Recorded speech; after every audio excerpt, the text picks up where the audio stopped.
Hey everyone, welcome back to the Seiji Bard podcast, where we discuss business, finance, health, wealth, and social issues. Today we're going to be discussing a very, very complex topic, but we think we have a unique perspective that you are not going to hear anywhere else. We will ask you to like and subscribe, and if you find value in this content, please share with a friend.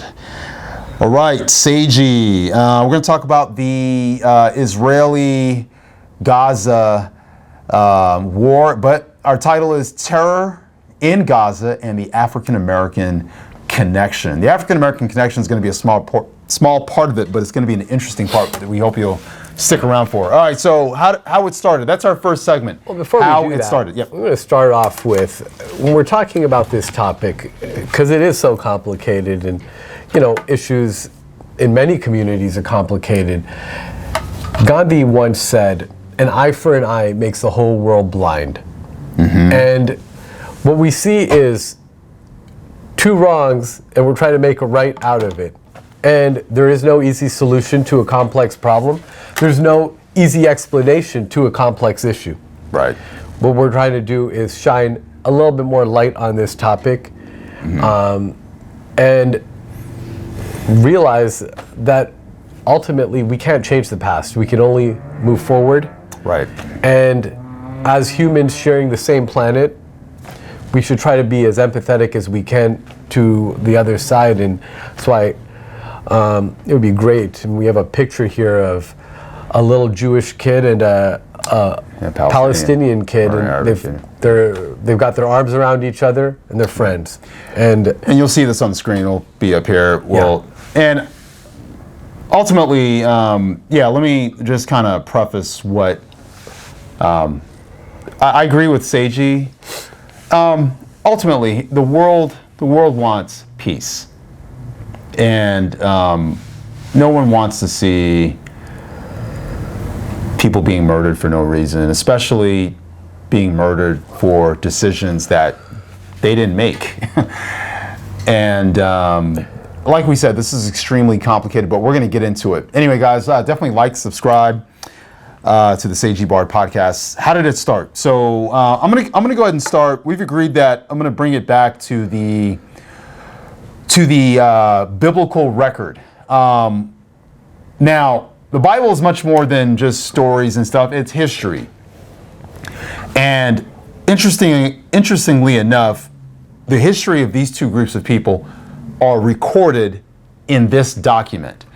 And it's going to be impossible for us to not talk about them in a meaningful way, because ultimately what they're fighting over starts here. The literal war actually starts here. And it's just been ongoing for hundreds, thousands of years, these two groups of people.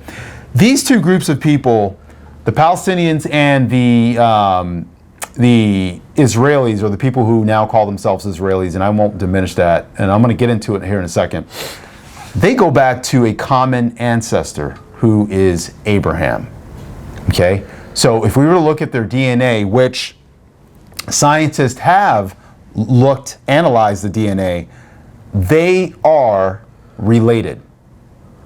Okay? And the biblical record, the record in the Bible, supports this. So we're going to use the Bible as a record, which also has census information about lineage. These people are related. And the interesting thing is, in the Bible, as well as in the Quran, which is the holy book of the Islamic faith, this common ancestor is also noted. So we're just using it for that. We're setting the backdrop, okay? Now, we'll move on from that. In terms of the Jews were, as noted throughout biblical history, throughout history, have oftentimes found themselves in a diaspora. One of the most famous diasporas that we know of with the Jews is, that everyone knows the story of, is Egypt. They were there for hundreds of years. But one of the most recent diasporas, which some of the Jews are still in, there's a diaspora in that region. There's an Asiatic diaspora where there's a Jewish diasporic group called the Mizrahi, Mizrahi. We have the Ashkenazi Jews, and we have the Sephardic Jews. Europe, Iberian Peninsula for those two groups. So anyway, that diaspora is what sort of where the story has sort of continued, and these people within the diaspora had their eyes and their sights set on returning to their quote-unquote ancestral homeland. Now, going back to the biblical record and sort of a look into the future, this group of people that are there today have a vision that's called Zionism.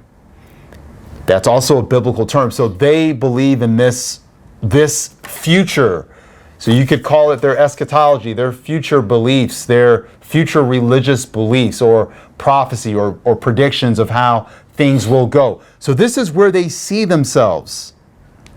Now, the Palestinians,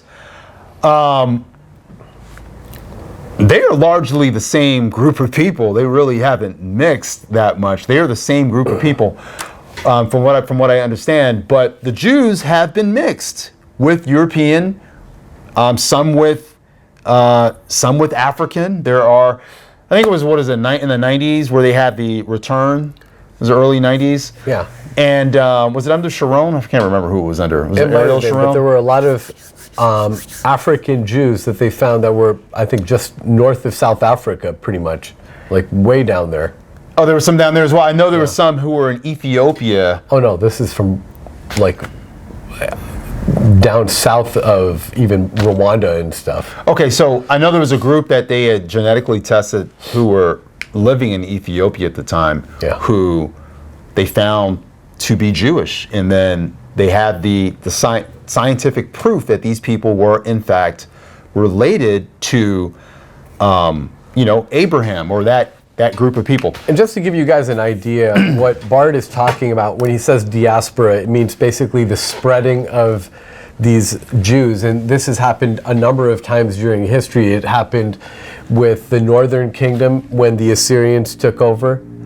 And that was around 720 BC. It happened again when the Babylonians took over around 586. That was the last time when they completely destroyed Jerusalem. And then it happened, they returned again, and then it happened again under the Romans after the Romans sieged and destroyed the temple in about 70 AD. Then there was another diaspora in around 130.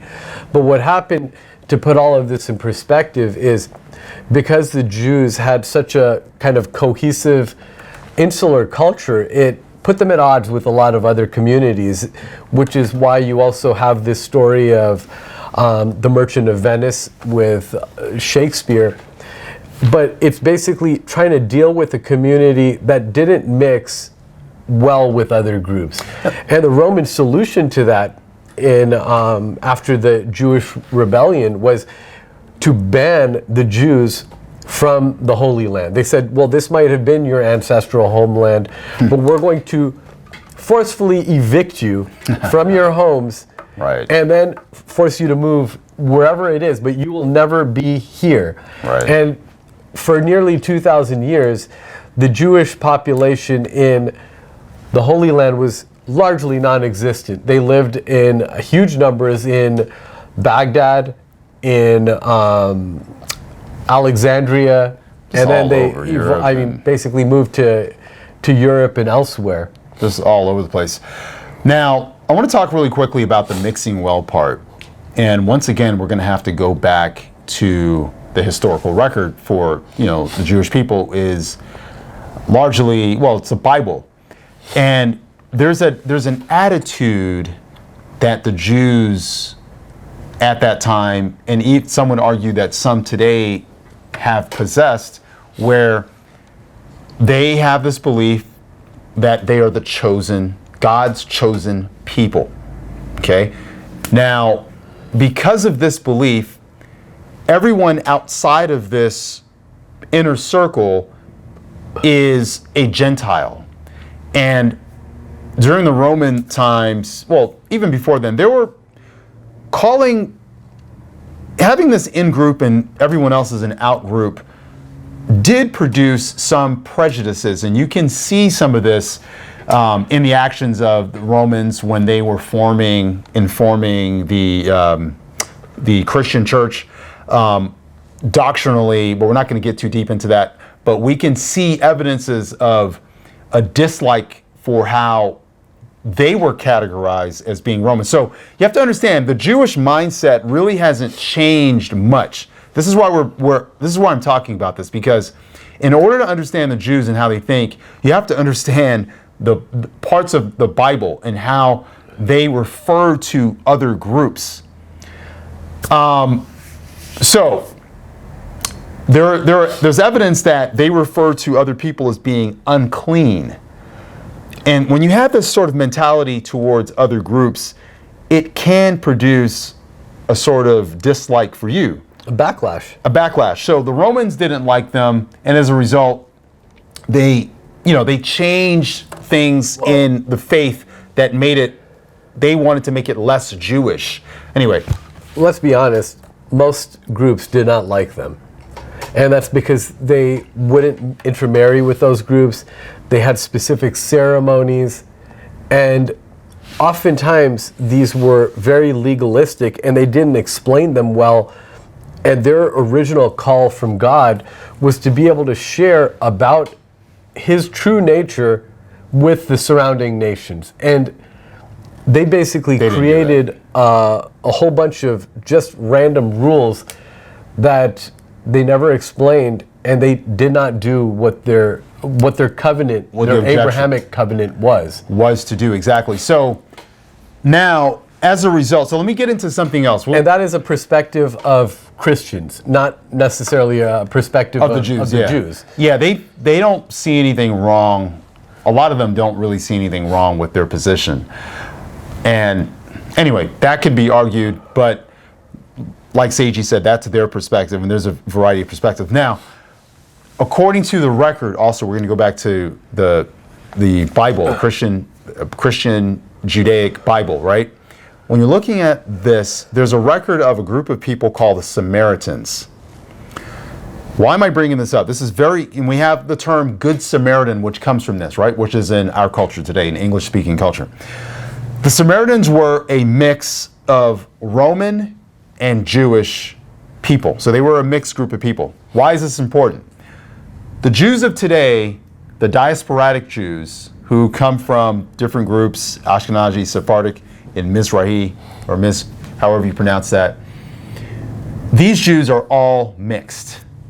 Okay? Heck, even I've got a little Ashkenazi Jewish blood in me.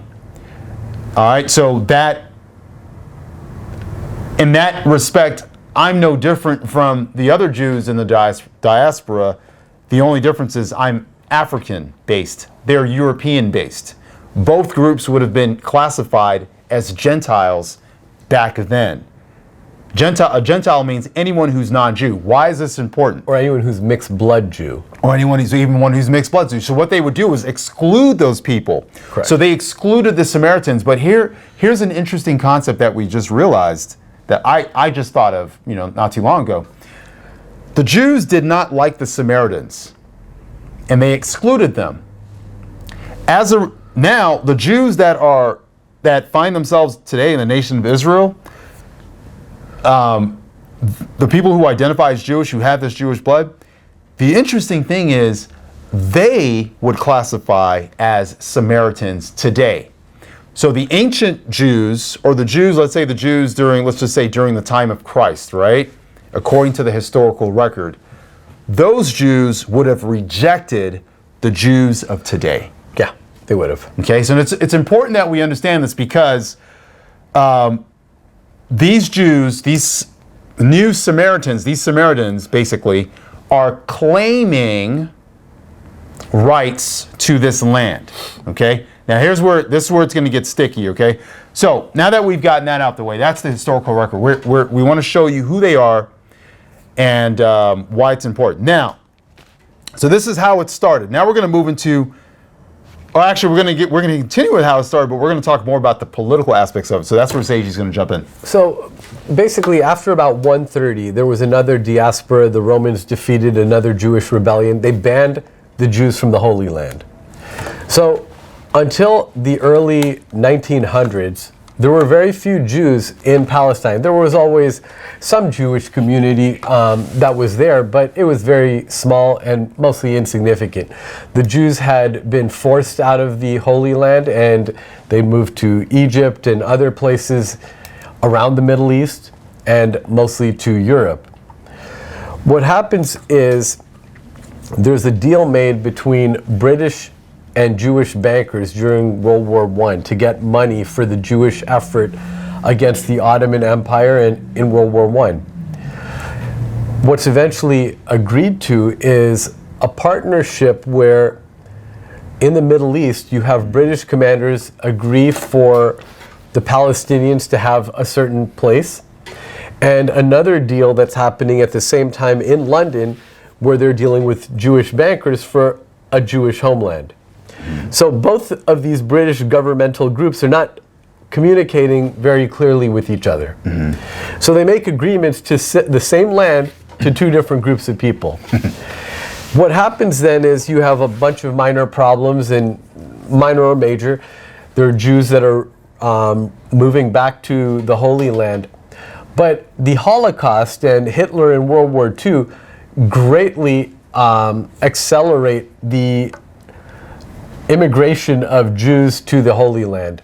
About 6 million Jews are killed during the Holocaust, but after the war, with the never again idea, a lot of Jews say, well, we're going to go to this barren desert and we're going to repatriate our country because it was given to us by God.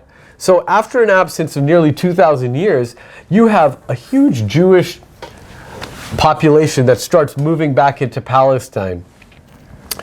This eventually leads to the formation of a Jewish government which says we're going to declare independence, we're going to form the nation of Israel, which has now not existed for nearly 2,100 years, or 2,200 years, based on what dates you want to use. Israel has not been a country, but it's going to be reformed. On the same day that Israel declares its independence, it's attacked by a number of its Palestinian or neighbors as well as Arab neighbors. And they are seeking to destroy the nation of Israel. They are defeated in a miraculous way, if you're looking at it from the Jewish perspective, a disastrous way if you're looking at it from the Arab perspective. And Israel has now secured an independent nation. And that's an independent nation that is very tiny, and there are significant populations of Palestinians. And then you have another war in 1967, another one in 1973, which results each time in another Jewish victory, where the Jews are able to conquer and displace Palestinians who and other Arabs who had attacked them. So in each of these wars, the Arabs attacked the nation of Israel, and in 3 different wars, the Arabs were defeated. And what comes, historically speaking, when you lose a battle, you lose access to that land. When Germany lost World War I, they lost land. When Germany lost World War II, they lost more land. If you look at a map of Germany from 1914 and you look at another one in 2023, you'll see that it seems like almost a third to half of Germany is gone. And that is because Germany lost World War I and World War II. So, reasonably speaking, Germany is not the only one that's lost territory. You also had Poland that it disappeared from European maps for nearly 150 years because it ceased to be a country when the Germans, the Habsburgs, and the Russians basically divided it up. Let me make a comment here about. Let me jump in real quick. There's a when you guys listen to Seiji break down this history, how it's going now, how we've gotten to the place we are now, you can't help but realize that there's a trend. War with the neighbors, on occasion, victory, diaspora, back home, war with the neighbors, maybe some victories back home. This has been their entire history. If you go back to the Bible, Old Testament, you see them in war with their neighbors, always. There's never peace. And then there's diasporas. So it's up and down. So now they are sick and tired of that cycle, and they are committed to never ever again being displaced. Okay? That's what's happening. That's where you have this strong drive to dominate. Now, let me say this. I wrote down an expression while Seiji was talking because I think it adequately describes the mindset of the modern day Israeli. And what happens is before we sat down this is probably the first podcast where we've actually had this long of a preparation period and sort of a debrief, because we had to really go over the mindset of what was happening. Now, the mindset led us into colonialism, the mind of a colonizer, right? In a sense, these Samaritans with Jewish ancestry, which is what a Samaritan is, are really coming back. So they made an agreement in the beginning. They used diplomacy. They purchased land, or however that agreement took place. And then that turned into military might. And it turned into what the old kingdom of Israel had to do, which was force. Now, this brought up the conversation of colonizers. So what we've noticed is, just kind of looking at the history of different nations, we mentioned Japan and how the Japanese did not want anyone in their space. They didn't want to trade with anyone, and how they were forced open, and how they changed into this sort of, they developed a colonizer type of mindset after being opened up by the Dutch and then by force by the Americans. Okay? They developed this mindset, and then they went on a rampage in Asia, and they started fighting. So the mindset, so there's a mindset of, if you can't beat them at this game, join them. And countries get pulled into this because of more powerful countries. So when you get tired of being a victim, of being in a diaspora, living in other people's countries, this can happen to you. And I think this is what we're seeing with modern day Israel. I think that one thing, though, to note is when the Jews first came back, they were kind of living peacefully. It's after they declared that they wanted their own country, the Arab perspective was, there will never be a Jewish state. And the Jewish perspective was, we own this land, we are forming our country. When the Arabs were defeated in 1948, this allowed for the formation of Israel. And at that point, the only way to look at it was to have a two-state solution from the Jewish perspective.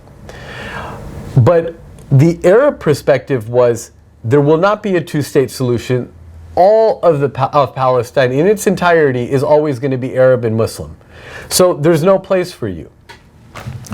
Subsequently, the Palestinians and the Arabs were defeated in 2 more wars. Hamas, though, to lead into what's happening today, they still say that one of their foundational, platitudes, their statements is There is no compromise. There's no state of Israel, ever. So what happens is, how do you negotiate with a partner that says, well, you don't have a right to exist. Right. We will never compromise with you. Right. And it doesn't matter what you say. So that would be like saying, having a KKK member and a black guy who is saying, well, I don't recognize anything you say because you don't have a right to say it. And you're trying to have these two guys reason with each other. Right. And see, and that's actually putting it lightly. And even that situation is, as bad as it is, gets even worse when you look at the Israeli Arab conflict. So what's happening is, what it boils down to is religious fervor. The Arabs view this as some sort of religious war. Because when you look at it, it's Islam. You have to understand something. Arab states, for the most part, are somewhat theocratic. Okay? Arab states are somewhat theocratic, which means it's a God-centered government. Religion is at the head. Everything else falls subsequent to religion. And because of that, everything is seen through the lens of religion. Now, when you have this Jewish state, which is also somewhat, when you look at the term Zionism and this vision that comes from the Bible, that also adds a religious element. So now this is seen as a holy war. It's seen as a holy war between these two people. That's why it's so hard to work on this. So then when we look at what's happening, though, is basically, to give you guys an idea, in 2006, there was an election in Gaza. The Palestinians believed that the moderate group would win. Unfortunately, they didn't win. The group Hamas, which has espoused terrorism since its founding in 1987, was victorious. And this is a group that has vowed to annihilate Israel and has been responsible for many suicide bombings and other deadly attacks on civilians and Israeli soldiers.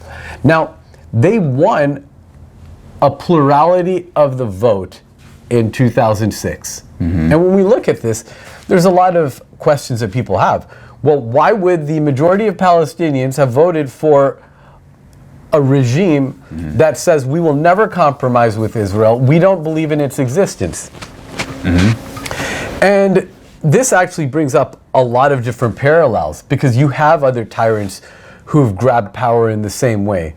Since 2007, there have been no elections in Palestine. But we'll get into that in a second. Let's just take a small break. All right, guys, we'll be right back. And when we return, we're going to be talking about the mindset of the Palestinians, Hamas, and what this aspect of what's happening in this conflict.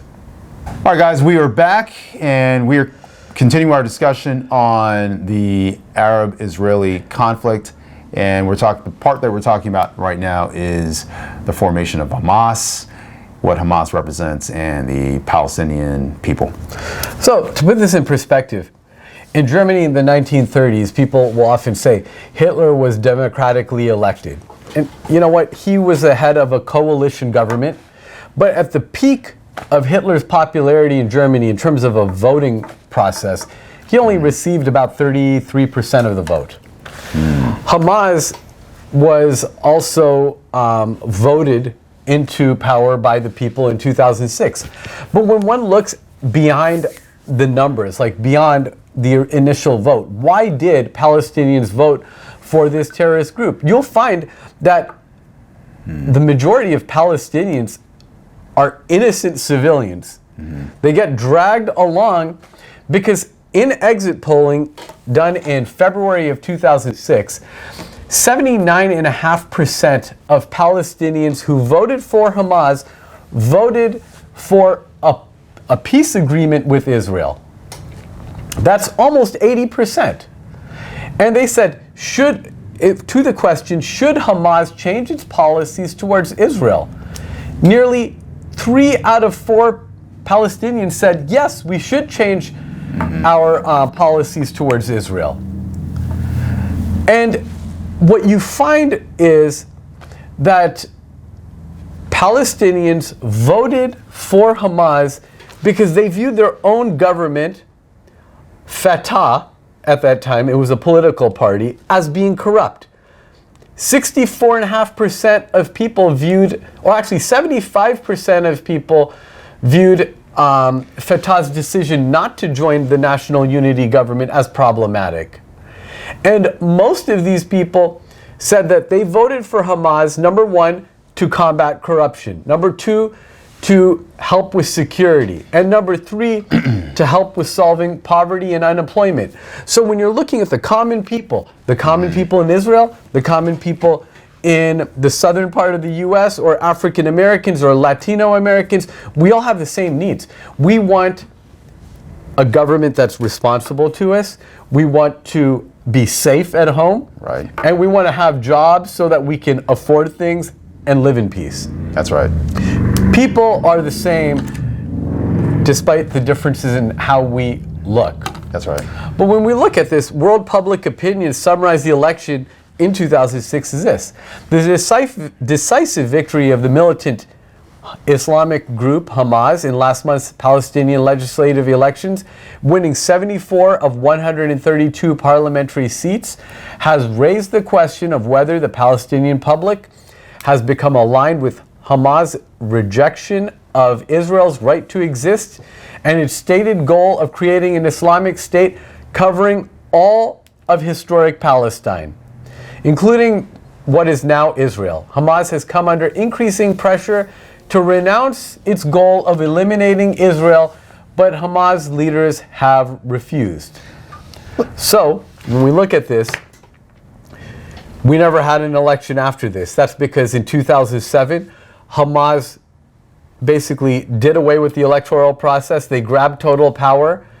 And since then, you've had Chaos. total chaos because you have a government that says, we will never accept the nation of Israel. So it was a coup, basically. It was a coup. But that coup by Hamas came in reply to basically a coup that was funded by the Americans to Fatah. So the Americans now realizing, the political party we wanted to win did not win.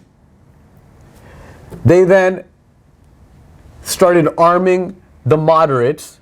The moderates were then revealed, and there was a coup to end another coup, and it resulted in Hamas grabbing total control, getting rid of elections, and now terrorizing the people of Palestine just as they have the people of Israel. Pesky elections. So basically, elections were annoying to Hamas. They were not only annoying to Hamas, they were annoying to the United States and Mahmoud Abbas, who is in charge of the Palestinians. So then we need to make sure we're treating both sides fairly. Yeah. Because the U.S. policy was to have democratically elected governments. Right. The democratically elected government they chose was a terrorist government. We didn't respect that election, and we wanted to set up. We had to make sure we. Sounds so familiar. We had to make sure it appeared that we respected that government. Right. So we had to secretly arm the moderates. The moderates then lost. Think Bay of Pigs. Yeah. Or 1954 Iran with the revolution there that replaced the democratically elected government and finally resulted in the Islamic Revolution of 1979. But all of this is a similar template used by the CIA. Yeah, guys, just really briefly, there's, not to get too deeply into this, but there's a concept, there's a African-American scholar, we were just talking about this, and there's a concept called the illusion of inclusion. And I'll give you a quick analogy, or something actually that really happens in the classroom. When the teacher who represents the person in power wants to get the students who represents the populace to obey and to follow instruction, they set up a democratic process in the classroom. Okay, it appears to be democratic, but truthfully, the power lies with the teacher. But they get the students to make the rules for the classroom and to agree on those rules. Once you agree to those rules, you self-govern and you enforce those rules. The society, and that's how society is kind of supposed to be run. So what powerful people will do is will create elections to make it appear that your voice matters. And then when you vote, you feel like you have an important say in the process. Meanwhile, you're paying taxes and donating and all this good stuff. The donation, I believe, is also a part of the skin in the game. It's to make you feel like, oh, I'm a part of this. Let me donate. And it's just to capture your affection, to capture your belief, it's basically mind control, to make you feel like you are a part of the process. And then they do things like arm other sides who they want to win. Because ultimately, they want the power. So it's really powerful people in government versus everyone else. The common people. Versus the common people. That's the game that's being played. And it's a game to make you, to keep order, to keep you from rebelling against them, taking up arms and rebelling against them, which we're going to get into that concept, because that's the stage where Hamas is. They're in the stage of warfare, of rebelling against the power structure. Okay, they cannot be controlled. They don't believe in the game. They don't believe in the classroom experiment. That's all out the window. What they believe in right now, they've gotten to a point where I believe they feel hopeless. Yeah. And they've resorted to terrorism. And the thing is, there's actually an Arabic proverb that says, he who has health has hope, and he who has hope still has everything. And when you get a population to a point where there is a sense of hopelessness, right, then those people are willing to do anything. Anything. Because, well, you have no hope. Tomorrow isn't going to be better than today. Today is going to be the best it's going to be. Right. Tomorrow is going to suck a little worse. So what difference does it make? Exactly. It's a really fatalistic and depressing view of the world. And this is something that we also see in different communities here in the United States. In the United States and around the world. And let me add to that, with, I think the only thing really keeping the Palestinians who are indeed suffering, the only thing that's really keeping them or giving them a little bit of hope, some of them hope, is their religion. And the fact that they have this belief that their God will ultimately see justice for them. But Hamas doesn't see. How do you stop someone who, for instance, we look at other religious zealotry when it comes to the Islamic faith. We look at Hezbollah, we look at ISIS, which is a more radical. How do you stop someone who believes in killing you, they go to heaven, and when they get to heaven, there's 70 virgins waiting on them? Which is very interesting, because in Islamic law, they can only have 4 wives if they can pay for them. Not to harp on Islam, but maybe they have 70 virgins. Yeah, it changes when you go to heaven. It gets magnified. But you get 70 wives, but virgins at that, and you get some figs, which I don't know why the figs would be thrown in there. Why couldn't you just have figs here? But 70 virgins is where the emphasis is laid. So they are incentivized by their religion to fight the oppressor and to commit and to wage holy war. Have you noticed, after there was a former Hamas leader who this week stated, we need to have a day of jihad, of holy war.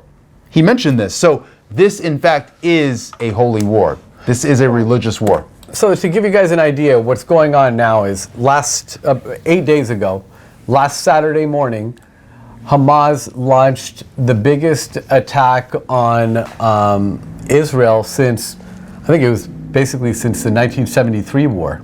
And they ended up killing about 1,300 Israelis, taking a bunch of hostages back.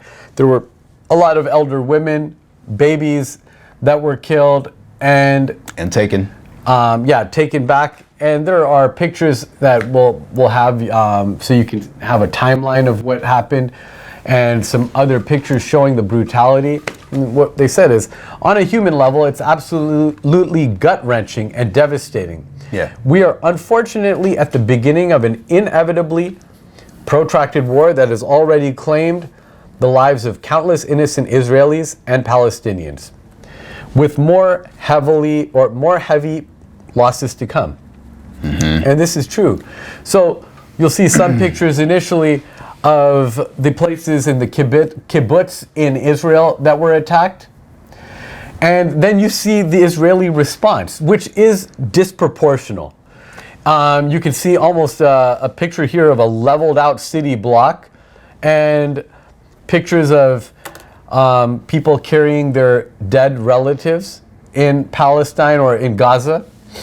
And when you look at this, one of the questions we ask is, well, why isn't it not proportional? And honestly, can you really deal with terrorism proportionally? If you view something as being a terrorist attack, then you want to uproot and completely eliminate and delete lives. I think, yeah, that's right. Unalive people. I think one of the problem with the problem that the Palestinian people have is Hamas. Is the fact that Hamas is making unilateral decisions Yes. for 2 million people. And the sad part is, what we can see from those exit polls is 80% of Palestinians did not support. They supported peace with Israel. So that's, I mean, how heartbreaking is that? When 4 out of 5 people don't want this, but you have a government that says, well, we're going to do that. Does that sound like anything that you've ever heard of before? It sounds like they're being, no, it doesn't, and it sounds like they're being held hostage. It actually makes me, reminds me of U.S. funding to the Ukraine. We don't want to fund the Ukraine. No, we don't. But the government does. And they're going to do it whether we want to or not. Most Americans are opposed to funding Israel. So, but we're still funding them. We're still funding them. So Hamas, in actuality, really just acts like any other government. Exactly. They act like any other government. They're going to do what they want to do. Yeah. Regardless. I mean, because if I was a Palestinian and I knew my neighbor was planning on firing a bunch of rockets into Israel, I would stop him. I'd rat him out. But what are you going to do? You're going to call your government? That's Hamas. Yeah, exactly. And they're going to say, oh, well, we gave him those weapons. You know, it reminds me of... We investigated. Right, yeah, I was going to say that. It reminds me of how, like, in cases of police brutality and police shootings, where the police will investigate themselves and then come back with their findings. Oh, guess what? We didn't do anything wrong. By the way, Jeffrey Epstein killed himself. Yes, he killed himself, guys. Just one of those things that happen. All right, so we've now. I want to get into a little bit of one of the reasons why I believe the Palestinians getting a raw deal, and I want to look. We paved this walkway for this discussion with the concept of colonialism and how this new class of Samaritans, which funny enough includes myself, but I don't claim to be Jewish, but I have it in me. Anyone who has the blood, they were considered them Jewish. So they sort of moved the goalpost because 2,000 years ago, if you were half Jewish, you were not Jewish. Yeah. You were Samaritan, you were something else. But now you can be a few percentages of that blood and you were considered Jewish. So the goalpost has been moved vastly, right? So now this new crop of Samaritans, you know, who are Jewish according to their definition, they're just, you know, they've been watered down. Yeah. The genes have suffered diaspora, and they will forever be in a diaspora because they'll never form, a 100%, Hebrew what they were, 3,000 years ago. It'll never be that ever again. But they have what they have. But what's interesting is that with both groups, the Palestinians and the Jews are seeking the same thing, which is self-determination. Self-determination is I believe, should be the inalienable right of every human being to choose what they want to do, the direction in which they can go. That right has been taken away from the Palestinians not because the Jews wanted to take it away necessarily, but because of Hamas.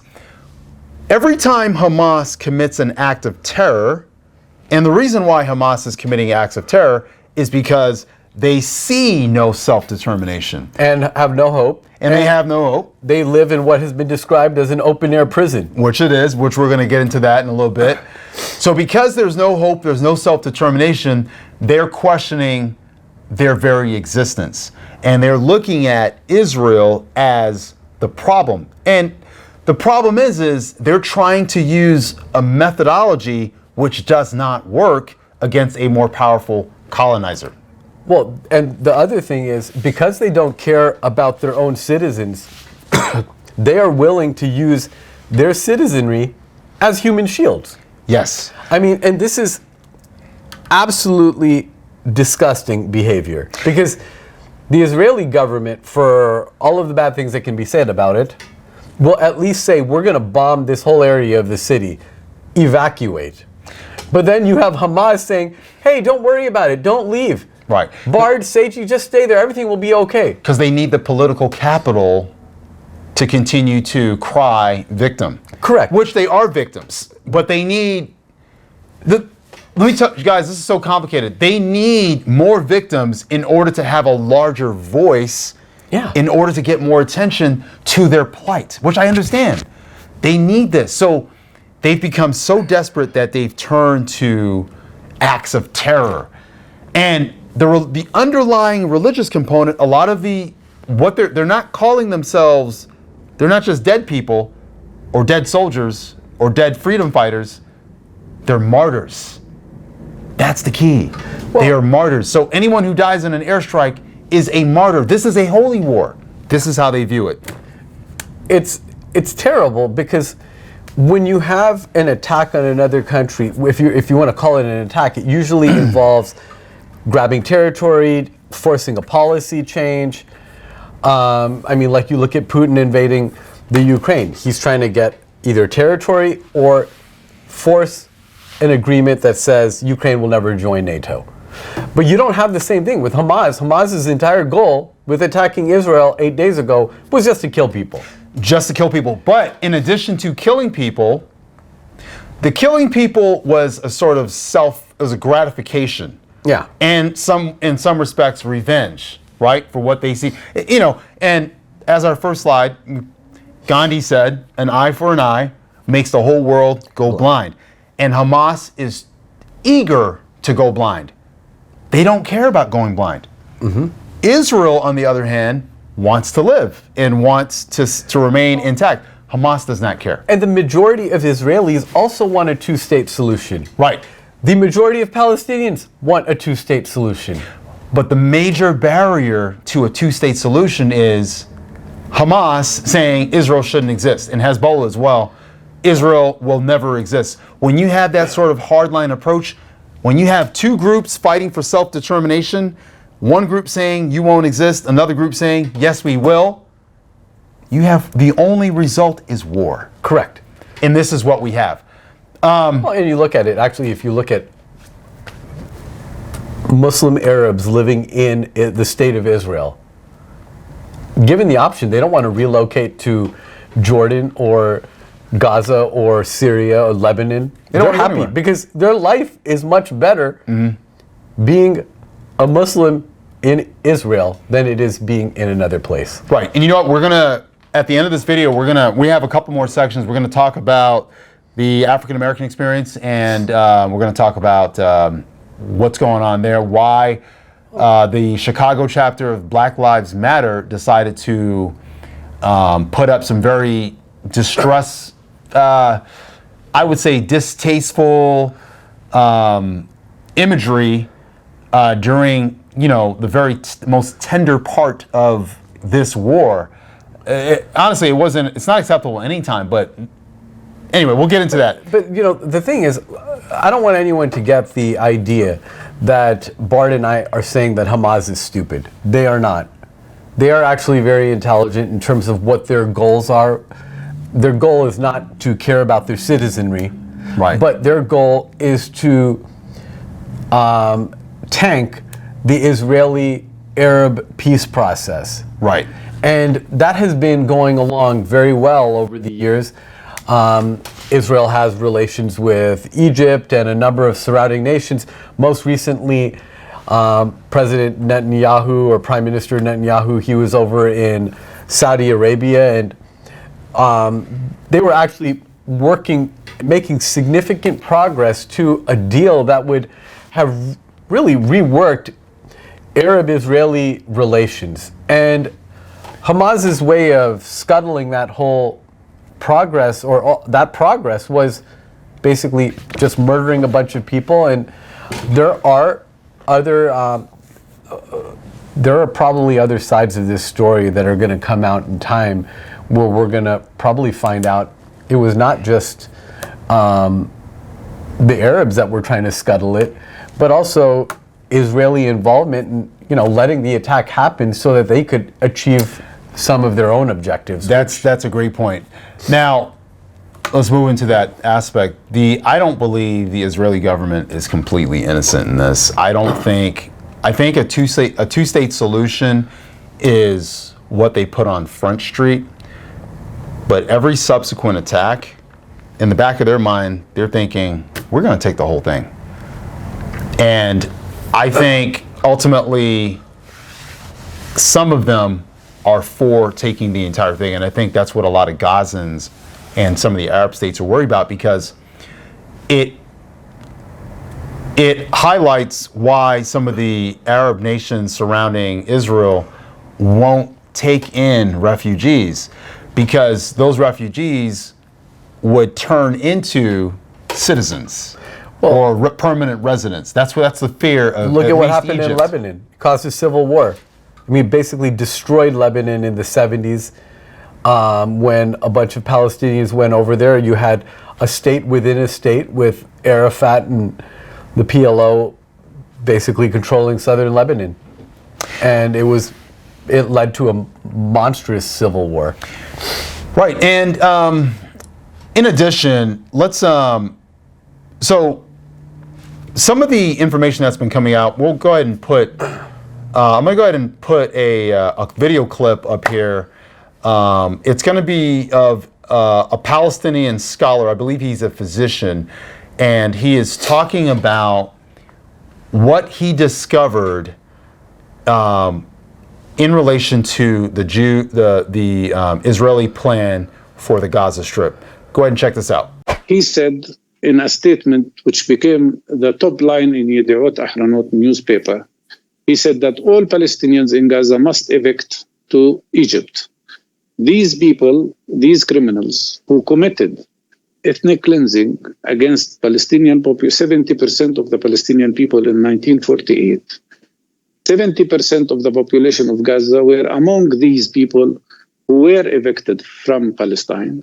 Now they are subjected to the possibility of another transfer, another kind of ethnic cleansing that would empty Gaza so that Netanyahu can annex it.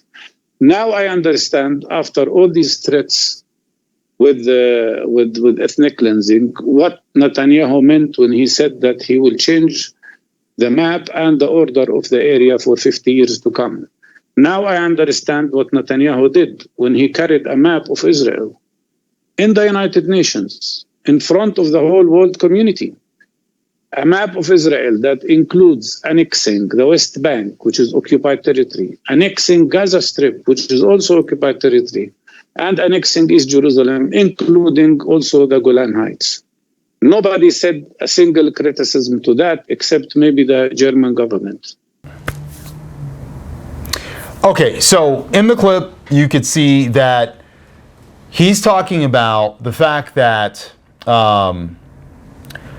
Netanyahu, at a United Nations meeting, held up a map of Israel, and on the map, there was no Gaza Strip. Now, what do you think would be the repercussions of that in the Arab world and in Gaza? Well, I think there's different ways of looking at it. The best way of looking at it would be that Gaza was being integrated into a two-state Israel where you had representation for the 2 million Gazans that were over there, so that they would be represented in government. The other way of looking at it is the Israelis were going to completely get rid of their open-air prison and push those people either into the ocean or into Egypt, which would ultimately be hugely problematic for the Egyptians because they have had a relatively unstable situation for the last 11 or 12 years since the Arab Spring. Now, I think the most probable is that they want to get rid of them, because one of the first things that was mentioned by the Israeli leadership was the Palestinians should go to Egypt as we fight Hamas. Now, Egypt is against this because they understand the Israeli playbook. They understand that once those Palestinians make their way over there, that might be it for them. They may never be able to go back because Israel would take that land and keep them from going back. So that's a fear of a lot of Palestinians because their land has been shrinking. And so I do think there's a little bit of duplicity there with Israel. I don't think the first option you put out, I think 20, 30 years ago, that could have been a viable solution. Now, I think the hopelessness is set in and we've crossed the Rubicon. We've moved into full-on terrorism with Hamas, full-on radicalization, and I think the killing would continue if they were to try to bring them into an Israeli. I think it would be such. I think the bombings would come back. I think it. Let me put it this way: they're not going to forgive Israel, whether or not Israel baited Hamas into attacking them, which it seems like it's unlikely that one of the most secure states in the world would have this large-scale incursion into their territory and not be able to respond for 5 to 7 hours. Right. Okay. Whatever the case is, they might have baited Hamas just like the Japanese might have been baited into attacking a bunch of old battleships at Pearl Harbor. Yep. But the answer, though, is regardless of what it was, Hamas is a terrorist group, and I wholeheartedly support the Israelis' intention to completely delete them from existence. Right. The thing is I believe, okay, so there was an IDF soldier. Now, the thing is I've seen the video. I think in the video she's speaking in Hebrew. And what we're going to do is, I may or may not show the video, but we're going to come right back and we're going to discuss this next section, which is talking about the plans. תקשיבו רגע, אני שירתתי כסמב"צית חי"ר במהלך מלחמת צוק איתן, אני שירתתי באוגדת עזה, כל השירות שלי היה תומכת לחימה בזמן מלחמת צוק איתן שעזה הייתה באוגדת עזה. תקשיבו לי ותקשיבו לי טוב, אין מצב בעולם שיכולה להיות כזאת התקרבות לגדר, אוקיי? מבלי שאנחנו לא נדע מזה. התצפיתניות יושבות בבונקרים 4 שעות, הן לא יכולות לעשות ככה, הן מול מסך. לא יכול להיות מצב, שום מצב, שהיו מעירים אותי בלילה על יונה, על חסידה שהתקרבה לגדר, על מקק שעבר מתחת לגדר, היו מקפיצים את כל הגזרה. איך נכנסו עם טרקטורים, 400 איש ואף אחד לא שם לב. We are back. We're going to continue our discussion on what we see happening in the Israeli-Arab Hamas situation. we want to kind of touch on a few more points when it comes to the mindset of the Palestinians and Hamas. We were just talking. Hamas knows they can't win this war militarily, right? They know that 99% of the rockets that they shoot over get knocked down. But what's interesting is, as you could see in the video that we just showed with the IDF soldier, the thing is we don't speak Hebrew, so we haven't vetted those words. And in the past, I have found videos. I actually took a video and I submitted it to a service to see if this is what Vladimir Putin was actually saying in Russian. Turns out it was nothing what he was saying. Someone had doctored it. And I'm thinking it's intelligence agencies that did this to create some sort of narrative for the right. But when it comes to this video, logic would tell you that it's correct, because the security, Israel is a security state. They have advanced security sensors. They have a border wall. Sound interesting? The border wall was breached. There's video Hamas has released of a drone dropping a grenade or a little bomb that blew up some of the communications. Are you going to tell me that Israel didn't realize the communications were out on the wall? Instantly after it was blown up? Are you going to tell me that the sensors didn't pick up a bulldozer ramming through the wall? I mean, how many people would have to be fired? You know, Come on. And think about this, guys. Hamas was able to roam around killing people, some people say up to 7 or 8 hours before the IDF was able to neutralize them or to find them. Do you think that none of the Jews living, none of the Israelis living there on the other side called the police? Do you think that no one bothered to call after the killing started? So 7 or 8 hours, but all of a sudden there's this massive mount up of. So think about this. Let me give you a timeline. Police department from Uvalde. Yeah, maybe it's police officers from Uvalde, Texas. That makes a lot of sense. The argument is, and Jews are saying this as well, as soon as this attack happened, there was very strong coded language in regard to the nature of the attack. Some in the Israeli government were calling this our 9/11. Well, and the Egyptians said that they reported it days in advance that there was some issues going on. They 3 days in advance they reported it. And they said they predicted something big, and they informed the Israelis to be on the watch. And were they on the watch? Nope. Well, they might have. But look at yeah. So the evidence suggests that it looks like, okay, so here, let's start from square one really quickly. I'm gonna give you a quick recap. Netanyahu shows a map that doesn't have Gaza on it of Israel. What's the effect that's gonna have on the Arab nations and the Gazans? Anger. Hamas, anger. Wanting bloodshed. Confirming the fears that you want to push us into the sea, which I've heard them say before. Confirming the fears that you want to take all the land. Holding up that map was inflammatory. That was weeks ago. That was like 3 weeks ago. Next, Egypt, an Arab nation, warns Israel, probably reluctantly, hey, by the way... Well, they've actually been partners now for over 45 years. Right. Puppet where, dictatorships on the part of the U.S., though. But anyway. Yeah, but either way, the biggest supporter of Israel in the Middle East has been Egypt since, I think, 1978. Right. With incentivization. But... Yes. Incentivization. So they get warned 3 days before. The sensors get blown out. They don't know what happens.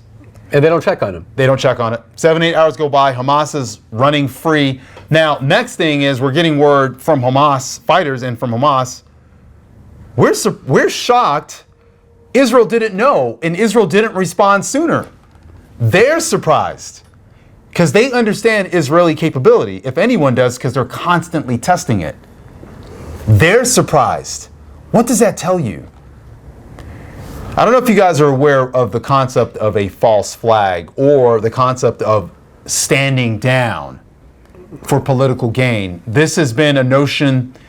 Matter of fact, I want to say Dick Cheney in office floated the idea of a false flag, and it got released with Cuba, something in regards to Cuba. There is a school of thought that the Israeli government, for whatever reason, may it be political expediency, may have ignored the warnings in order to, let's go back to the map that Netanyahu held up, in order to bring this map into fulfillment. Yep. That's the scary thing. We look at, we have our own, and he calls it, this is our 9/11. It doesn't look normal. Things don't look like the typical Israel we've come to realize, but this is what we have. Now, we're going to move into another aspect here. We're going to talk about the response here in the United States. Something really fascinating and disappointing to me, but I understand it as an African American. I understand what's going on, and I don't like it. Happened. The Chicago chapter of Black Lives Matter released a tweet, something on X. I forgot how they released it, but it was a public release of an image of a glider, which is what some of the Hamas terrorists use. They use gliders, paragliders or gliders, motorized gliders, trikes. They had a little tricycle with a glider. They released that. What the glider had Palestinian. I'll put a picture of it. We have a picture of it here. It says, "I stand with Palestine," and that is all that it is. It. That doesn't even make any sense, but that is all that it is. That is all that it is. So basically, I stand. No, that's not what it says. That is all that that is it. That's a mistake. It might not be. That might be. That is all best. that is it. It should be that it is. That's the best that BLM can put out. That right there doesn't make any sense. I would think that is all. It should be that is all that it is, because that's sort of the finality. So So I stand with Palestine. They show this terrorist coming in. So basically, they're aligning themselves with terrorism. Which now I want to deep dive into that. Well, and that's what it is. It says BLM Chicago goes on posting rampage as it doubles down on its support of Palestine after issuing a sarcastic apology and deleting the post using an image of a paraglider similar to the Hamas terrorists. And so rather than really kind of doubling down, for saying we're sorry, we made a mistake, someone put something up, they've kind of doubled down on this, and there was an apology. So let me read you the apology. It said, "Yesterday we sent out messages that we are not proud of. We stand with Palestine and the people who will do what they must live to live free. Our hearts are with the grieving mothers, those rescuing babies from rubble who are in danger of being wiped out completely." Now you notice how there's no reference to what happened in Israel. No. So here's what I've noticed with the two sides. One side, either side just cares about themselves. That's it. Yes. Look at what Israel did. Look at all this damage. Yep. No mention of what Hamas did.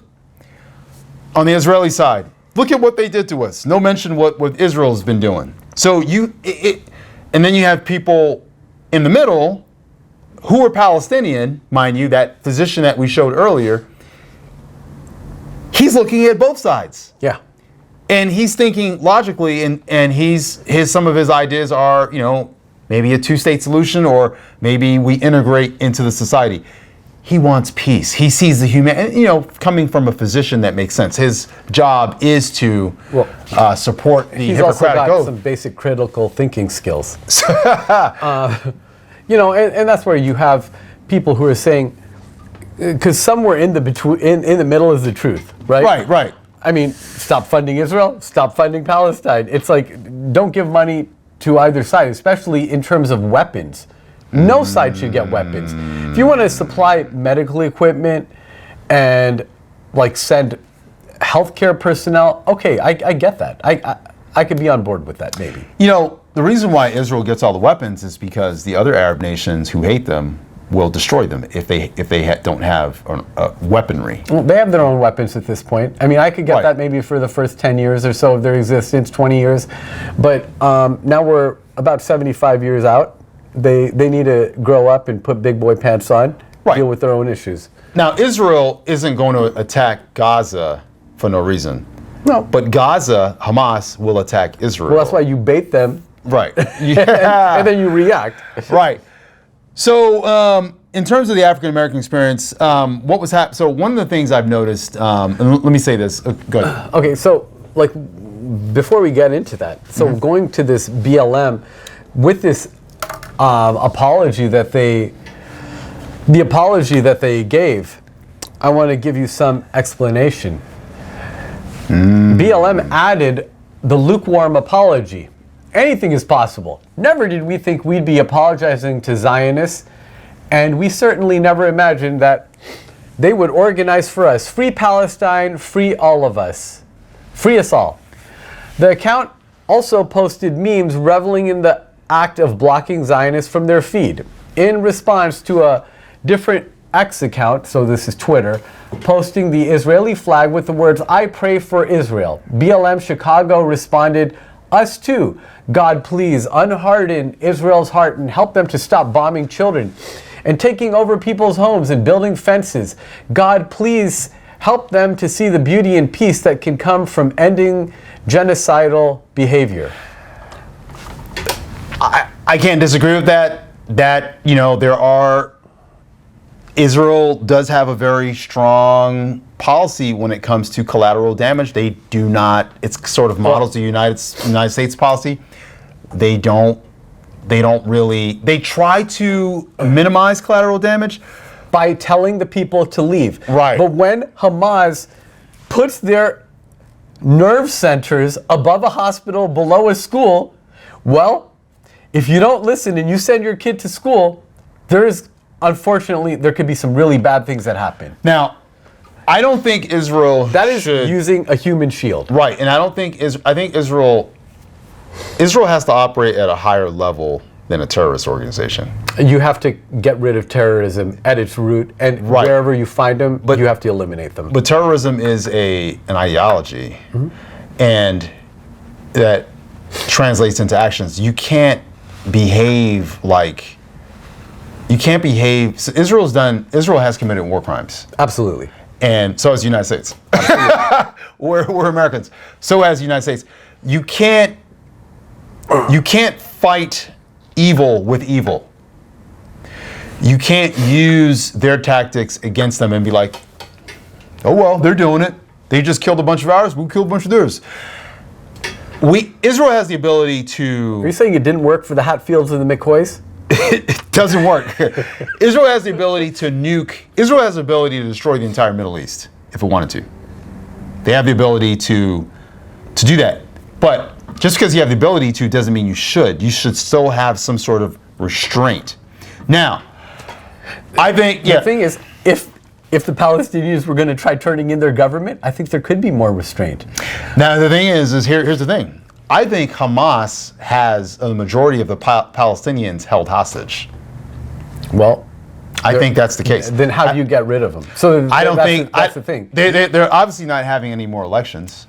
Well, they haven't had elections for 16 years. Right. Actually, 17 years. Now, why do you think that is?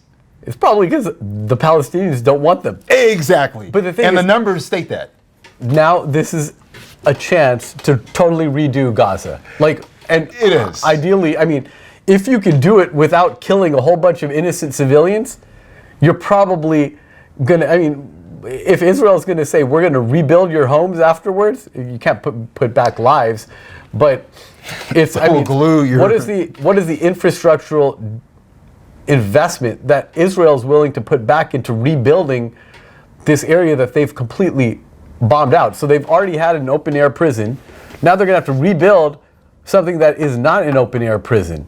Let me tell you something. In education, in classroom management, they warn against collective punishment.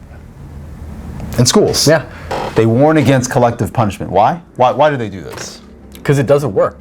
It doesn't work. And it discourages the ones who were good from continuing to be good, and they can It turns turn moderates into extremists. into extremists. So what Israel's doing is sort of kind of like what China did with the COVID policy, zero COVID policy. What they would do is, which is impossible. You can't have zero COVID. Except in China. Except in China. So you can attempt to, so in the attempt of trying to create zero virus, you're hurting people. So what Israel is saying is, we have to stamp out these terrorists. You can't do it. It's an ideology. Guess what? Guess what will happen? Let's say you kill all the terrorists, right? You'll have more terrorists. More terrorists will spring up. It's whack-a-mole forever. It is. That's the game. It'll never. So how do you change? So what you got to do is you can't kill. I mean, you can kill them all temporarily. Yeah, you may get a couple years apiece. True, until new ones grow up. Another generation. Or climb your fence, which is what they're doing now. Guys, did you know that right now,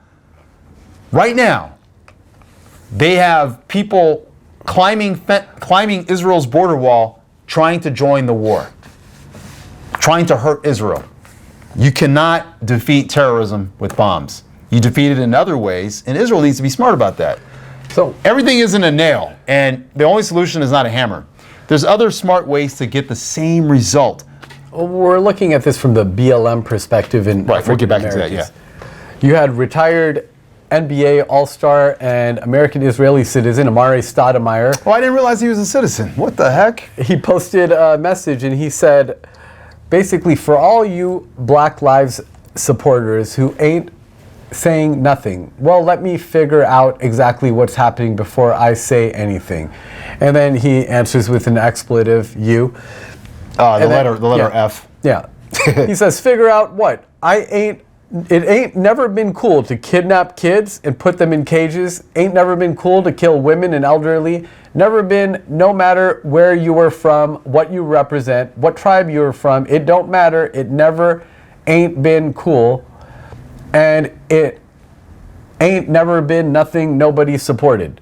Okay, well, Figure I'm that not out. sure about his writing skills, but The grammar's kind of but choppy, but but his point also applies, as Bard said, to the Palestinians. You know, it's never been cool to kill a whole bunch of innocent Palestinian women and children either. right.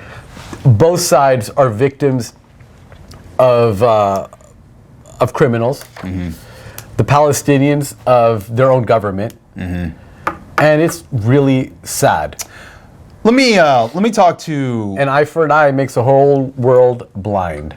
right, or in Hamas's an eye for an eye brings us virgins, brings us martyrdom and virgins, 70 virgins.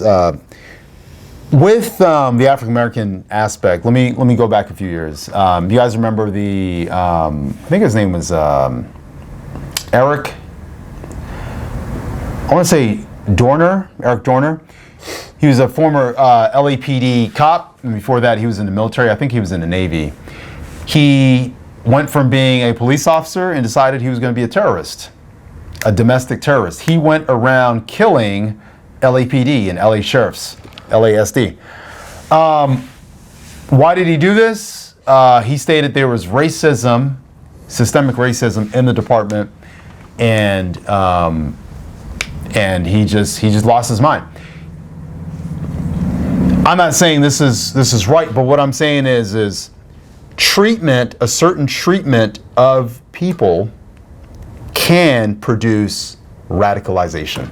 And hopelessness. It's And hopelessness. So basically, that treatment produces hopelessness, which then radicalizes them because their idea is, well, let me just destroy everything I can because the whole Right. system is corrupt.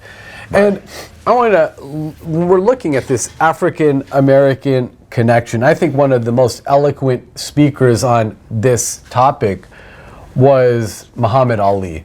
Muhammad Ali continues to be relevant today because he was an amazingly intelligent man, despite being a boxer, you know? Right. And I'm not saying that all boxers are unintelligent. I'm just saying that given what formal education he had, he was a profoundly empathetic and deep individual. Right. There's some things that he said we may have to self-edit, right? Yeah. Some things on some of the signs. But even me included, I don't believe in saying those words, but are you going to read the quote? Yeah. Okay. So I'll read the first quote. My enemy is the white people, not the Viet Cong or the Chinese or Japanese. You are my opposer when I want freedom. You my opposer when I want justice. You my opposer when I want equality. You don't even stand up for me in America for my religious beliefs. And you want me to go somewhere and fight, but you won't even stand up for me here at home? And ladies and gentlemen, that is why some African Americans can align with Palestine. Yeah. Right there. Or listen to this one. This is another thing, and the first time I heard this, I read it was probably when I was in 7th or 8th grade, and it's always stood out to me. Made sense. Why should, this is a quote from him, it said, why should they ask me to put on my uniform and go 10,000 miles away from home and drop bombs and bullets on brown people while so-called black people in Louisville are treated like dogs?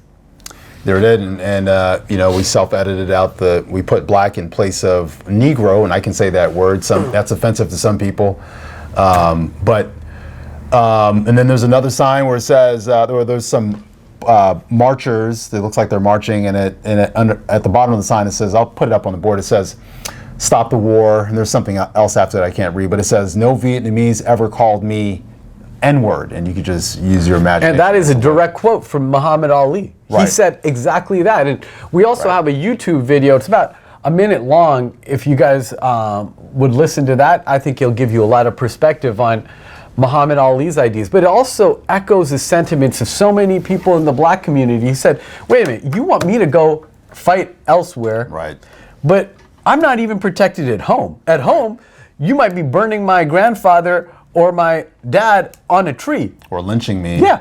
And the thing is see, the thing you have to understand, the thing is that it doesn't matter what races are involved. If you have one group, and in the case with the Israelis and the Palestinians, these people they have genetic connect. They're related. Yeah. They have a link Well, and to that's the Abraham. White Yeah. people and black people are related too. Everyone's related, yeah. No, not even everyone. You look at, like, for example, Thomas Jefferson. He had black children with Sally Hemings. And, I mean, she was half black. But you have so many black people in the South that have white ancestry as Right. well. And they were slaves because of how disgusting the whole institution of slavery was. And the thing is the majority of African Americans have some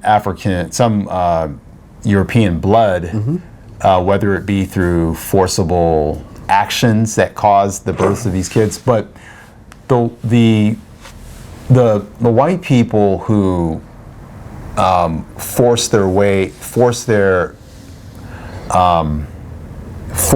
the female slaves to do things. We're editing these words. We don't want to say these words because of the algorithm, not because we're, cowards or whatever. But they then took those children and made them slaves. So those slaves became, in a sense, if I were to use a comparison, Samaritans. Yeah. Unliked kind of largely by both sides. A lot of biracial people also suffer at the hands of African Americans. You may not know. That's a different topic. Not as much, but there is some discrimination against them in African America because they're viewed as something else. And so no matter what the group is, we can see that other people can see themselves as victims, and they can see Israel or white Americans as being the oppressor. Yeah. So there's that element to it. But And what we're trying to do is help you guys understand why BLM Chicago might have said that. Might have said that. It's not right. Yeah, we disagree with it. I disagree with it, yeah. We think that it was wrong, and I think that some of the more empathetic ones also realized, you know what, this was not a good idea. Of course, you have some others that are really hateful and they want to double down on something where you just don't double down on killing more people. Right. Like innocent people. Right. And think about this. What we're gonna do right now, after the break, I'm gonna come back and we're gonna talk a little bit more about the negative actions that came from African Americans and this mentality of you're the oppressor. So we're gonna get back into that. We'll be right back in just a second. All right, guys, we are back, and here's the thing. So we're talking about the African American connection. BLM put themselves and put African Americans in the spotlight. A call to, I don't know, to point out, I guess, hypocrisy, or to point out the other side, or to point something out. But African Americans, there's two schools of thought. And as there was a school of thought as well, I was asking you about India, and most countries in this planet have experienced colonial rule, which is the same sort of power structure that oppresses anyone. Now, with India, with African America, the African Americans, there were African Americans who wanted violence. They wanted blood. Mm-hmm. They wanted revenge. These are human emotions. This isn't people being necessarily more evil than anyone else. They just felt like they were hopeless. Yep. And this may sound like, oh, you're sympathizing with terrorists. No, I'm not. I'm explaining the road to terrorism. The road to terrorism is a very complex road, and radicalization is one of the last bus stops before you get to killing people. You only engage in terrorism when you are fighting unequally. Unequally, yes. Because you have one group that has huge amounts of weapons and resources at their disposal, and another one that does not.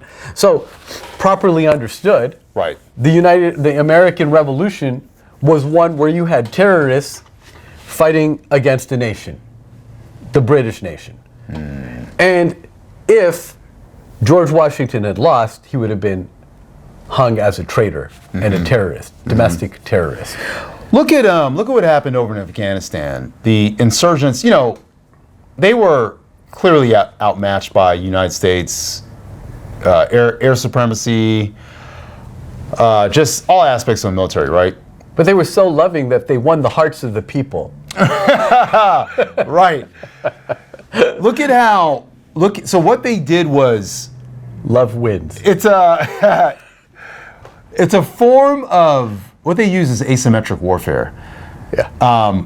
And what happens is non-combatants become legitimate targets in their mind, because what the United States military would refer to as soft targets. Yeah. And the thing is you're not really winning by killing a 76-year-old woman. No. In war, you're winning by destroying military equipment and killing the military personnel in order to remove that force. But because, like you said, it's so grossly lopsided in terms of weaponry, Hamas is taking any sort of victory. Anything is viewed as a victory. Killing babies is a victory. It's psychological warfare. They're putting videos up online. They're planning to. They have hostages and they're planning to terrorize.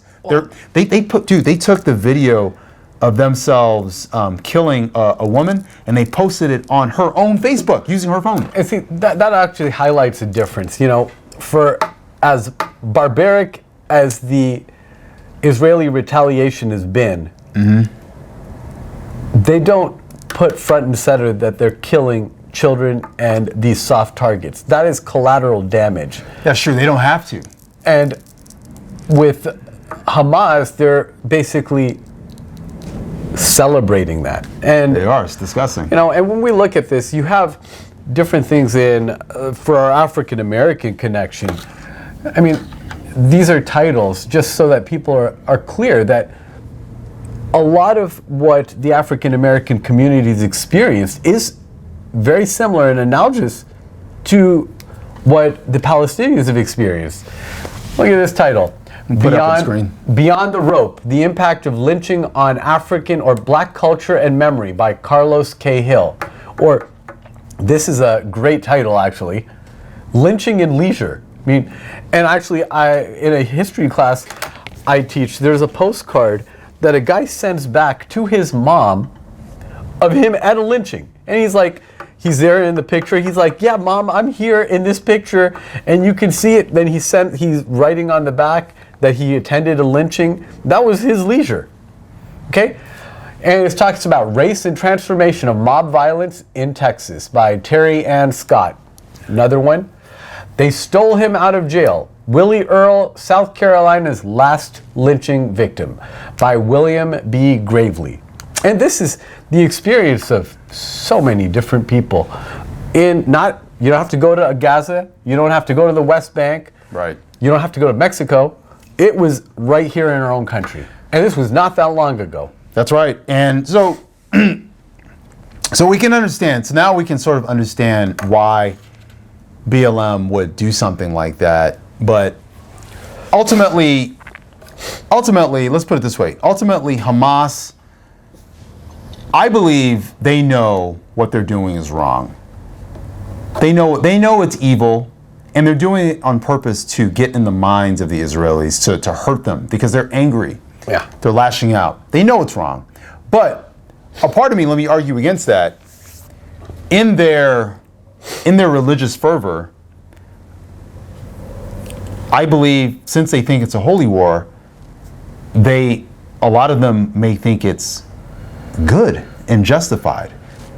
I think that, but removed from religion, they know it's wrong to kill people. They know it's wrong to kill people's babies. And any Palestinian knows that. But when you inject religion, and in that religion, in jihad, when you're killing people, killing the so-called enemy, then it becomes good. So it's impossible to stop this sort of stuff through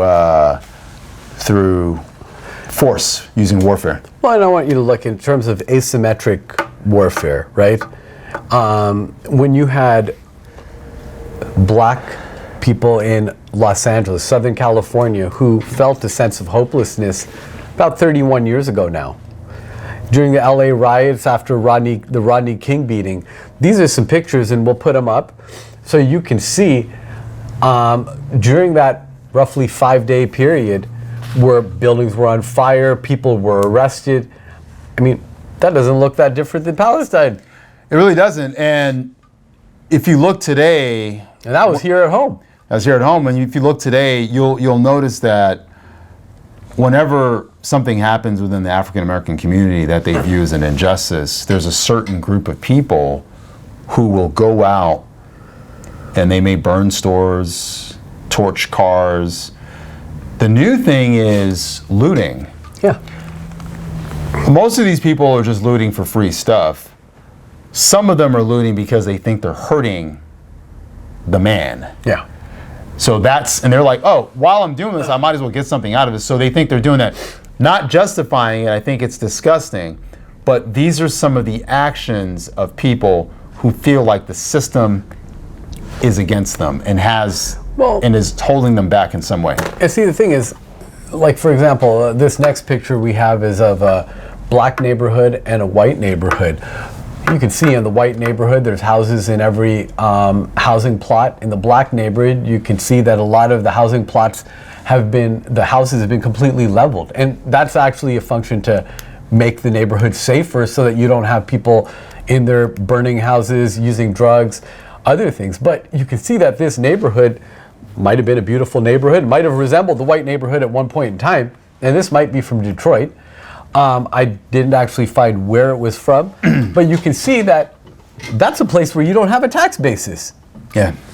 You just don't have people paying in that neighborhood that are going to be able to keep upkeep that neighborhood, and eventually it's easier just to take a bulldozer and level the houses. Yeah. And there are so many instances of why this might have happened with Federal Housing Authority and loans to African American families. And eventually we got to get to, how do we get back to an improbable friendship? How do we become friends? And Bard is a big proponent of, we can't defeat violence with violence. An eye for an eye makes the whole world blind. Eventually, we got to be able to look at each other and see each other as people. And Right. ultimately, love and understanding is the only thing that allows us to escape this cycle of violence. of violence and disaster. In every equation, when it comes to power and conquest, there's an initial mover. And unfortunately, it's been a lot of, in recent history, it's been a lot of European countries that have been the initial aggressor in forcing their will upon people, people who aren't unexpectedly, they show up and start hurting people and doing bad things to people. One hand there's a gun, the other hand there's a Bible. That's another story. But there's we're going to move into solutions now, what we view as solutions here for the last segment. I'm going to wrap up. And as Seiji said, I view love as the main answer. There's an African American man, I can't remember his name. I think he wrote a book on this. You can pull up his picture. He was able to get over 200 white supremacists to You said they were KKK people, right? KKK, other groups, to abandon their positions. How did he do it? He didn't do it with guns. He didn't do it with the threat of violence. He did it with friendship. Now, to men understand violence very well. We understand violence, and a lot of us are prepared for violence when we go to certain places or when we're around other men. It crosses our minds from time to time. We're aware of our surroundings. Sometimes we train in boxing and martial arts. We weightlift to be strong. Look at what guys do when they go to prison.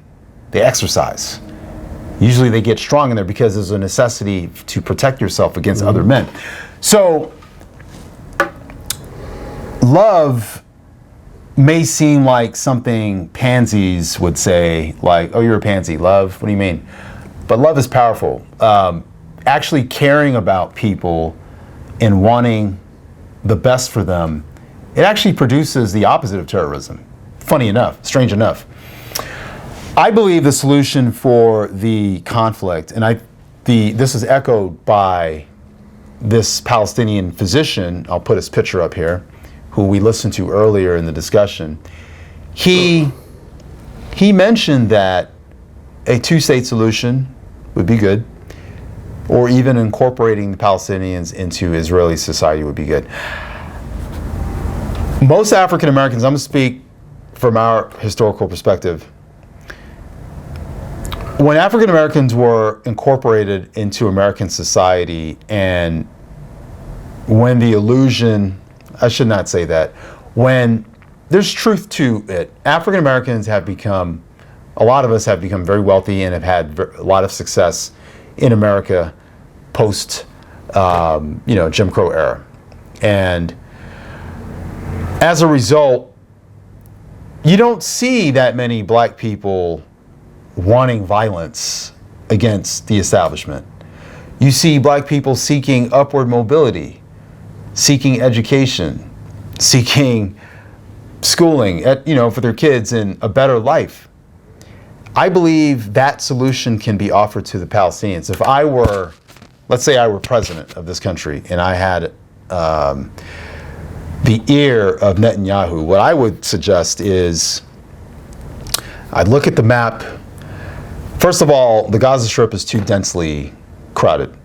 It's too dense. The population dense. It's the most population-wise dense place on the planet. I don't think that's healthy for them mentally, psychologically. Yeah, it's like ants in an ant farm. Ants in an ant farm. And it's like in behavioral tests with animals that they do with animals, when they put too many rats in a cage, the rats begin to attack each other and hurt each other. I believe that is bad for their mental health. I believe that's the first step. I think the Gazans need more land, period. I think they need more land to call home. So I would argue for the tripling or the quadrupling of their land mass. It's good that they have beaches. That's great. They have a place to recreate. They have a place to swim and enjoy themselves into summer. I'm for that. I would also propose the rebuilding of Gaza. Better housing, more space. I would bring Palestinians in to create, city planners. We want to create more parks. During the Iraqi war, they found out when they created parks, they built up parks, it helped Iraqis cope with what was happening in the war, right? It was better for their mental health. So I would propose that we build parks and we include them in the process. Remember the classroom when the kids make the rules? I would also allow them to, I would include self-determination. Palestinians need a vision for the future. They need to feel that they're loved by the international community, not just by other Arabs or other people in their faith. I'm Christian. We're Christian. I want the best for these people. I want them to feel love. I want them to feel that they're included.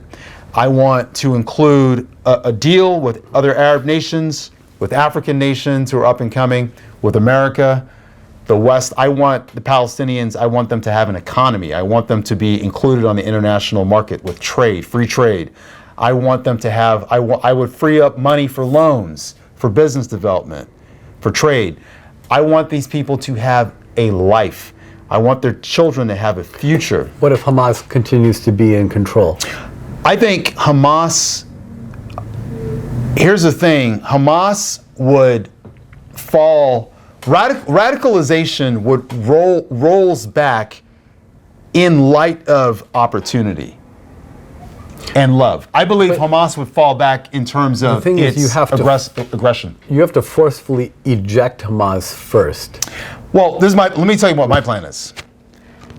I wouldn't necessarily so much worry about ejecting Hamas, because I believe that my actions, these loving actions, and an action that supports self-determination and removes the hopelessness, gives them a future, that would eliminate the necessity of Hamas. Hamas is a militant group aimed at violence.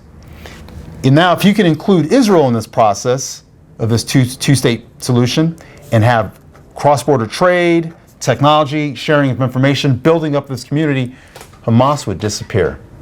They would become relegated to a tiny portion of society, just like there's still some African Americans today who want to kill and hurt and who are terrorists, but they're not doing anything.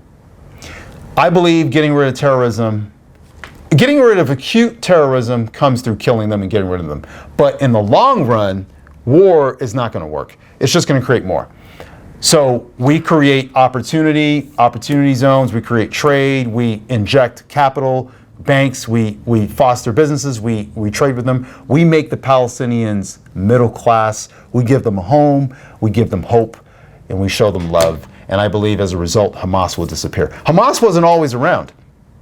Hamas came on the scene as a result of actions. Hamas will go back the same way it came once there's restoration, when something good is done for people, and once they feel like they're loved and they're not in a prison anymore. Anyway, that's my take for solution. What about you? I think that being conciliatory to Hamas and these type of militants has not worked in the past. I would finish this war and completely annihilate every Hamas person that I could find, at least right now. I think the long-term solution is not just killing more people, right, but getting rid of Hamas leadership today should be a priority, blowing up whatever tunnels they can find. And then I think that there needs to be, if there is indeed going to be an Israeli nation, there needs to be some kind of an educational board set up so that they start coming up with a curriculum that's agreed on by all sides, with state-hired teachers that would work in Gaza while they're rebuilding the entire thing from the ground up, so that there are educational opportunities that are not controlled, and the education is not by Islamic militants, not an Islamic education, but some type of a more or less secular education, or that's a component of it, where they're looking towards education from a state perspective to create some kind of a Israeli, Arab, Jewish identity that they can kind of draw on together. And I think that would be a challenge, but I think that it could happen over maybe 20 to 40 year period. Okay. All right. And I would cut all U.S. aid. Like, unless it's strictly humanitarian, I don't think any military aid should ever go to Israel. I don't think any aid should go to Hamas or PLO or whatever. I mean, any of these groups, the United States needs to deal with its own problems. And, if we want to send humanitarian aid, great, but that's about it. All right. Any final comments for the podcast? No. Is that it? That's about it. All right, guys, I'm done as well. We want to thank you guys for spending this time with us here on the Seiji Bar podcast. We want to thank our new subscribers. Thank you for subscribing. Please definitely share our videos. And we're very curious what you think. Definitely leave us a comment. And, like our videos, share and subscribe. And guys, as always, we will see you in the next one. Thank you.